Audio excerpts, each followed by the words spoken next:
그러므로 형제들아 더욱 힘써 너희 부르심과 택하심을 굳게 하라. 너희가 이것을 행한즉 언제든지 실족하지 아니하리라. 아멘. 제가 한 번 더 읽어드릴게요.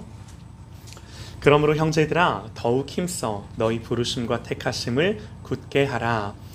너희가 이것을 행한즉 언제든지 실족하지 아니하리라. 아멘. 아멘. 어디에 서 계십니까? 라는 제목으로 하나님의 말씀 선포합니다. 어디에 서 계십니까? 라는 제목으로 우리가 하나님의 말씀을 듣겠습니다. 자, 우리가 은혜 안에서 구원받은 하나님의 자녀가 됐어요. 우리가 예배 때 이제 부른 찬송처럼 내용오니 은총 입어 중한 죄짐 벗고 보니 그 어디나 하늘나라인 줄 믿습니다. 네, 자녀됨의 은혜예요. 우리가 보통 하늘나라 그러면 이제 죽어서 가는 하늘에 있는 나라라고 생각을 하기 쉬운데 우리가 보통 천국이다 부르는 곳. 그런데 이 죽어서만 가는 천국만 하늘나라가 아니라 정말 하나님이 임재하셔서 통치하시는 그 모든 곳이 하나님의 나라인 줄 믿습니다. 아멘이에요. 네, 그러면 이제 중요한 게 뭔가 하면 하나님이 임재하시는 거예요. 하나님 지금 여기 계시는 거예요. 하나님 오시는 거예요. 자, 우리 어린이들에게 한번 물어보자. 얘들아, 하나님은 어디 계셔? 어디에 어려운 말로 임재하셔? 임재라는 말이 뭐냐면 하나님 이렇게 오시는 거야. 자, 대답해 볼 수 있는 친구. 안 할 것 같아요. 예배. 자, 하나님이 어디에 임재하시냐면, 유민이 알아? 하나님 어디에? 몰라. 빠르게 나는 모릅니다. 괜찮아. 목사님 지금 가르쳐 줄게. 물론 하나님은 어디에나 계시지. 그러나 하나님이 어디에 임재하시는가, 특별히 하나님 어디에 역사하셔서 누구와 함께 하시는가라고 했을 때 성경은 딱 하나를 얘기해줘.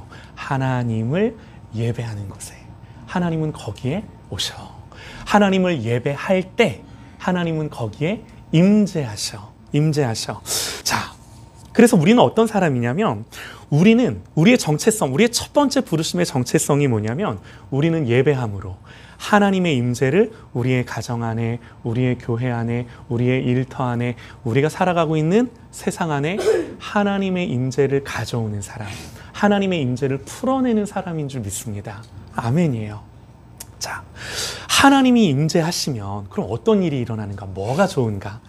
마태복음 18장을 보면 하나님이 임재하실 때 이런 역사가 일어난다고 우리에게 약속을 해주시는데 잘 한번 들어봅시다. 진실로 진실로 너희에게 이르노니 무엇이든지 너희가 땅에서 매면 하늘에서도 매일 것이요 무엇이든지 땅에서도 풀면 하늘에서도 풀리리라. 진실로 다시 너희에게 이르노니, 예수님 무지하게 강조하시죠?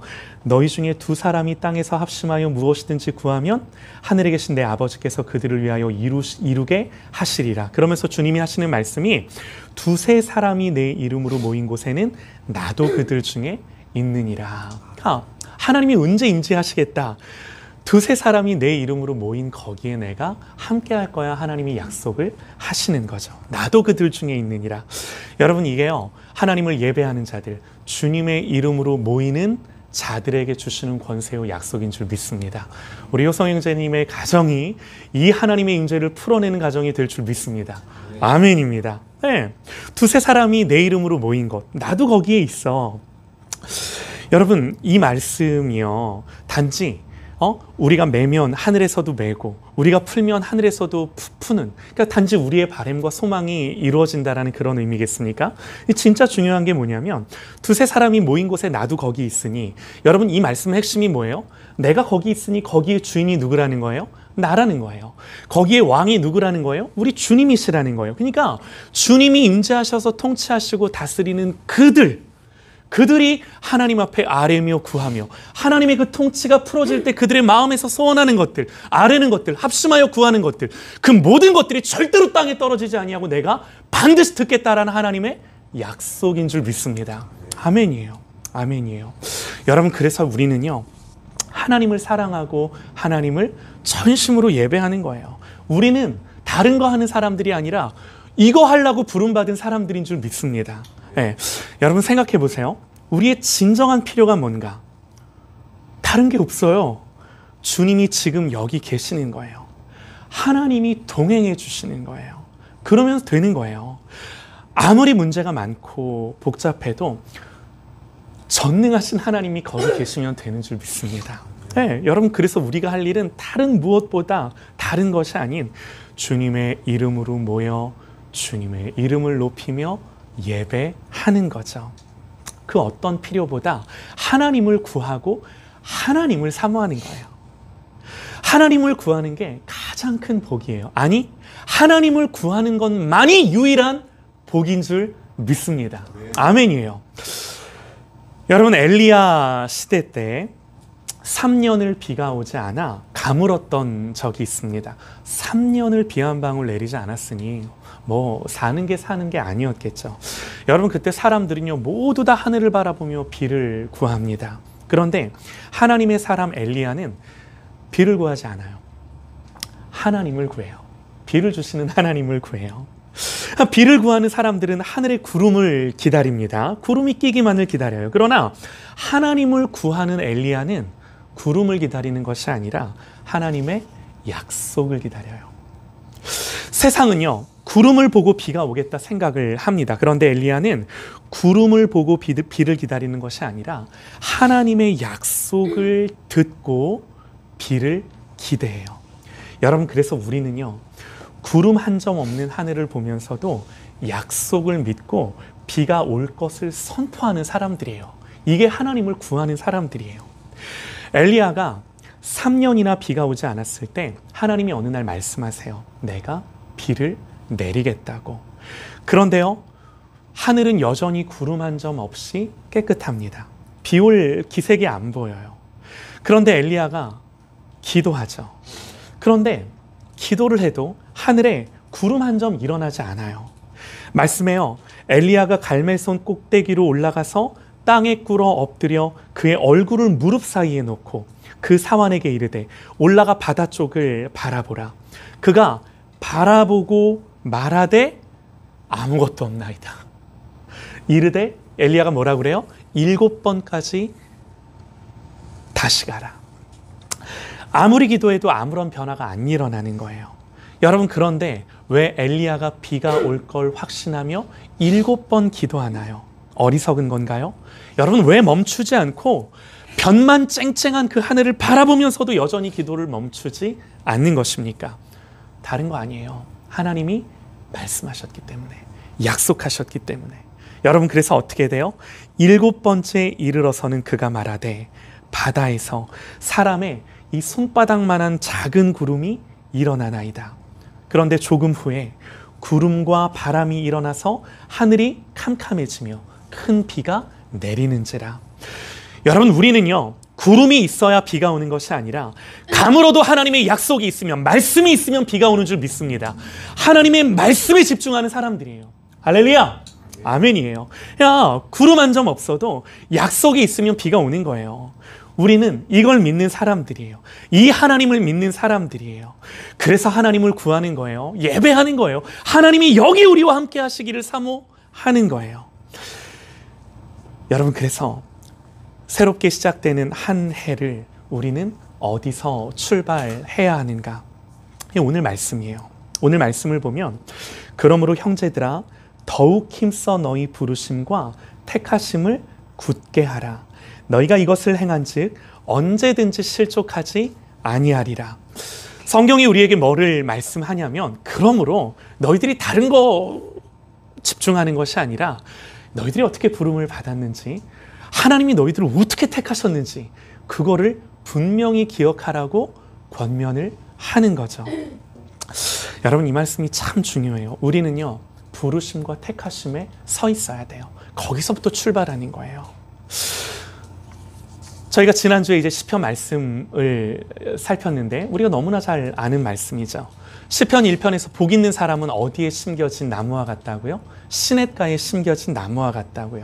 저는 단언컨대 이 시냇가는 다른 것이 아니라 하나님의 부르심과 택하심, 여기에 심겨져 있을 때 마르지 않고 시절을 쫓아 하나님이 원하시는 열매를 맺어가는 삶을 사는 줄 믿습니다. 여러분, 우리의 부르심을 한번 생각해 보시죠. 생각해 보셔요. 여러분, 제가 목사가 된 것, 또 목사가 되는 것, 여러분, 이게요 열심히 한다고, 내지는 노력한다고 이게 되겠습니까? 지난 이제 개척한 지 이제 4년째가 되어 가는데 목회를 시작한 지는 더 오래됐죠. 제가 목사가 돼서 또 목사가 되어가는 이 모든 과정과 여정들이 정말로 하나님 앞에서 내가 열심히 한다고, 내가 노력한다고, 그게 아니더라고요. 분명합니다. 목사가 된 것도, 목사가 되어가는 것도 다른 것이 아니라 오직 하나님의 부르심 때문인데, 여러분, 이런 거죠.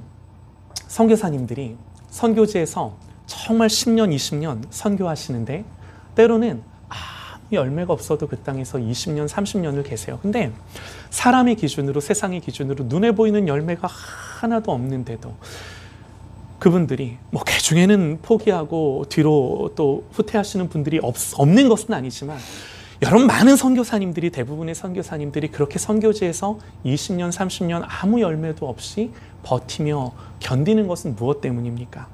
다른 거 아니에요. 하나님이 불렀기 때문에. 그냥 그 이유 하나예요. 하나님이 부르셔서 여기에 나를 두셨기 때문에 그냥 있는 거예요. 무슨 열매가 있건 없건 뭐가 되는 것 같지도 않고, 그리고 안 되는 것도 아님에도 불구하고, 그럼에도 불구하고 하나님이 나를 불러서 여기에 두신 분이 그분이시기 때문에 그냥 그 자리에 있는 걸 멈추지 않고 하나님 그만하라 할 때까지 계속하는 거예요. 이게 하나님의 부르심이더라고요. 부르심이더라고요. 여러분, 우리가 의롭게 되는 것, 의를 행했기 때문에 의인이 되는 게 아니죠. 인간이 아무리 노력한다 한들 여러분, 노력 갖고 절대로 의롭게 될 수 없어요. 그렇게 생각하는 건 모두 다 세상의 사고방식이죠. 여러분, 우리의 존재는요, 하나님의 뜻이 하늘에서 이룬 것 같이 이 땅에서 이루어진 결과들인데요. 이게 무슨 말인가 하면요, 여러분 보세요. 하늘에서 이룬 것, 하늘에서 이룬 게 뭔가요? 삼위 하나님 안에서 이미 이루셨고 성취했기 때문에 그 결과가 우리에게 나타나는 거예요. 이게 무슨 말이냐면, 여러분 보세요. 세상이 어떻게 존재하는가? 이 세상이 어떻게 만들어졌는가? 우리가 어떻게 존재하는가를 생각을 해보면 이 모든 것들이, 우리의 존재 이유와 근거가 삼위일체 하나님의 결정과 계획이에요. 창세기 1장 26절에 분명하죠. 하나님이 이르시되 우리의 형상을 따라 우리의 모양대로 우리가 사람을 만들고 그들로 바다의 물고기, 새, 가축, 온 땅에 기는 것을 다 다스리게 하자라고 삼위일체 하나님이 서로 합의하시고 계획하신 거예요. 뭘 말씀드리고 싶냐면, 창조는, 우리의 존재는 먼저 삼위 하나님의 합의와 그분들의 계획이 이룬 결과다라는 거예요. 분명합니다. 여러분, 우리의 구원도 마찬가지죠. 아버지 하나님은 예정하셨고 우리를 선택하셨고, 아들 하나님은 우리를 구속하셨고, 친히 이 땅에 오셔서 십자가에 달려 그 구원을 이루셨고, 성령 하나님은 그 구원을 우리 개인마다 적용하시며 이제는 우리 속에 찾아오셔서 우리를 거듭난 하나님의 자녀로 살게 하시는 이 삼위 하나님의, 그분들의 합의와 계획 속에 이 삼위 하나님이 역사하셔서 우리 속에 이룬 결과가 뭐예요? 이게 구원이에요. 이게 우리의 구원이에요. 우리의 잘하고와 못하고가 아니에요. 하나님이 하셨어요.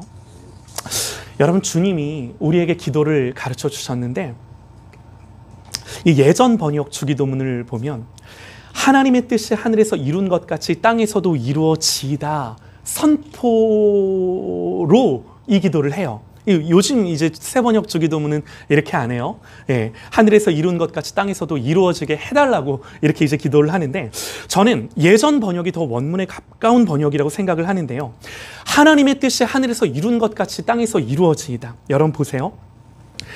하나님의 뜻이 하늘에서 이룬 것 같이 이미 삼위일체 하나님 안에서의 계획, 결정, 그분들의 예정, 그분들의 택하심, 그분들의 역사하심, 이미 하나님의 뜻이 하늘에서 이룬 것 같이 땅에서도 이루어지게 해달라는 것이 아니라, 이 기도의 정확한 의미는 하나님이 하늘에서 이룬 그 모든 삼위일체 하나님의 성취를 보면서, 하나님, 이 땅에서 그 하나님이 이미 하늘에서 이루시고 계획하신 그대로 이 땅에서도 이루어질 겁니다 선포하는 거예요. 여러분, 이게요, 주님이 가르쳐 주신 기도의 능력이에요. 우리는 어떤 사람들이냐면 이미 하늘에서 하나님이 이루신 것들을 바라보는 사람, 하나님이 뭘 하셨는지를 아는 사람, 이 지식을 갖고 있는 사람, 이미 하늘에서 하나님이 이룬 그 뜻을 보는 것입니다. 우리의 행위가 아닌 하나님의 행위와 하나님의 성취를 먼저 보는 거예요. 이게 뭐예요? 이게 지식이에요. 이게 아는 거예요. 이걸 알므로 그러는 거예요. 오늘 말씀에서 이미 하늘에서 이룬 구원이 여러분 예수 그리스도로 말미암아 우리에게 확증되었고 주님이 다시 오시는 날 영원히 우리에게 완성되는 우리의 구원인 줄 믿습니다. 아멘이에요. 여러분 한번 생각을 해보셔요. 우리 친구들도 생각을 해봐. 우리의 구원이 우리가 한 30년, 40년 의로운 일들을 열심히 해서 그래서 그 의로운 일들이 쌓이고 축적돼서 하나님이 우리를 보시면서 야, 내가 널 보니까 야, 이제 네가 좀 구원받을 만하다. 여러분 이러신 건가요? 하나님 그렇게 말씀하신 적이 없어요. 그야말로 내 안에서 이루어진 어떤 행위와 결과들을 보고 우리를 구원하신 것이 아니라 내 밖에서 그리스도가 이루신 성취로 말미암아 여러분 예수 안에서 우리의 존재를 그냥 바꿔주셨어요. 의인을 만들어주셨어요. 이게 부르심이에요. 우리가 예수를 주로 믿고 그분이 십자가에서 우리를 죽으신 사실을 믿을 때 여러분 우리는 이미 새로운 존재가 된 거예요. 그래서 고린도후서 5장 17절에 그런즉 누구든지 그리스도 예수 안에 있으면 새로운 피조물이라. 이전 것은 지나갔으니 보라 새 것이 되었도다. 새로운 피조물이라. 여러분 이 말이 무슨 말인가요? 하나님이 그냥 새롭게 우리를 빚으신 거예요. 이게 우리에게 되어진 일이에요. 우리가 한 일이 아니라 우리에게 되어진 일이에요. 내가 구원받기 위해, 내가 주님 앞에 인정받기 위해 여러분 몸부림쳐 달려가야 하나요?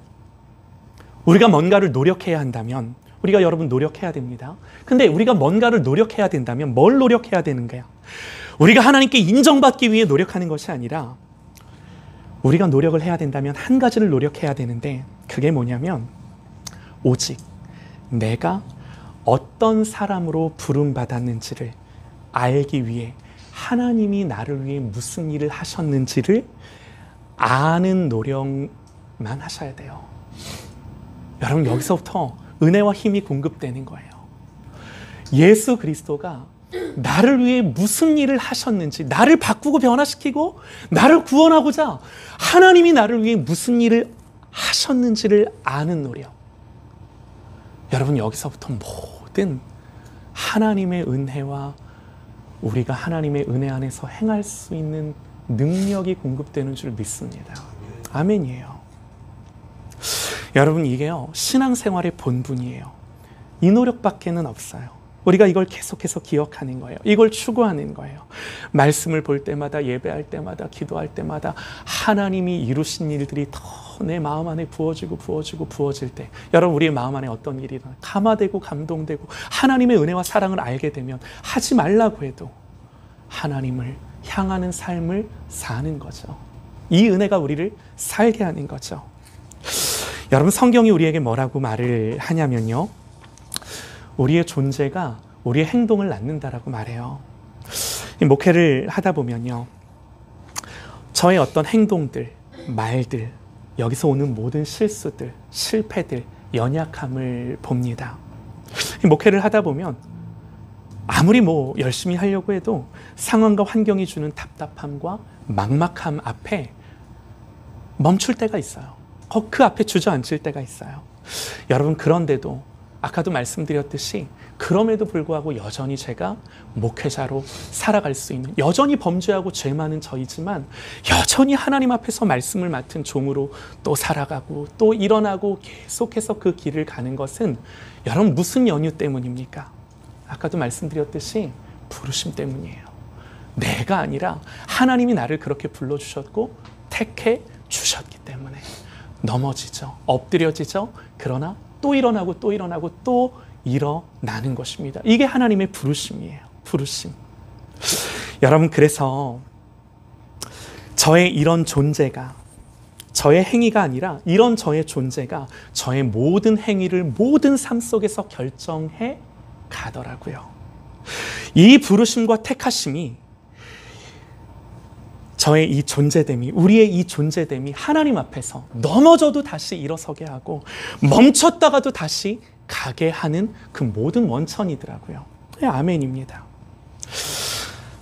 여러분, 스가랴 3장을 보면요, 환상 중에 대제사장 여호수아가 하나님 앞에 서 있습니다. 이 말씀을 보면 이렇게 기록을 합니다. 대제사장 여호수아는 여호와의 천사 앞에 섰고 사탄도 그의 오른쪽에 서서 그를 대적하는 것을 여호와께서 내게 보이시니라. 여호와께서 사탄에게 이르시되 사탄아, 여호와께서 너를 책망하노라. 예루살렘을 택한 여호와께서 너를 책망하노라. 이 불에서 꺼낸 그슬린 나무가 아니냐. 여호수아가 더러운 옷을 입고 천사 앞에 서 있는지라. 이 더러운 옷을 입고 하나님 앞에 서 있는 여호수아를 사탄이 참소해요.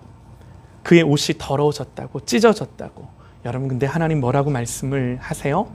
여호와께서 자기 앞에 선 자들에게 명령하사 그 더러운 옷을 벗기라 하시고 또 여호수아에게 이르시되 내가 네 죄악을 제거하여 버렸으니 내게 아름다운 옷을 입히리라 하시기로.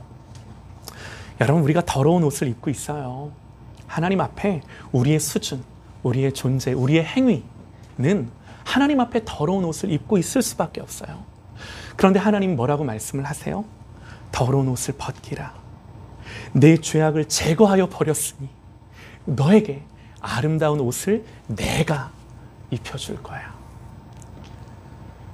사탄이 참소하고 넘어뜨려도 우리를 부르시고 세우시고 다시금 아름답고 깨끗한 옷을 입혀주시는 분이 하나님이세요. 이게 부르심이에요. 이게 택하심이에요. 그래서 더러운 옷 입었다가도 다시 벗고 또 입었다가도 다시 벗고 그 옷 다시 더러워져도 다시 벗고 하나님 앞에 이 삶을 사는 것입니다. 이 삶을 사는 것입니다. 여러분, 사도 바울이 이렇게 고백을 합니다.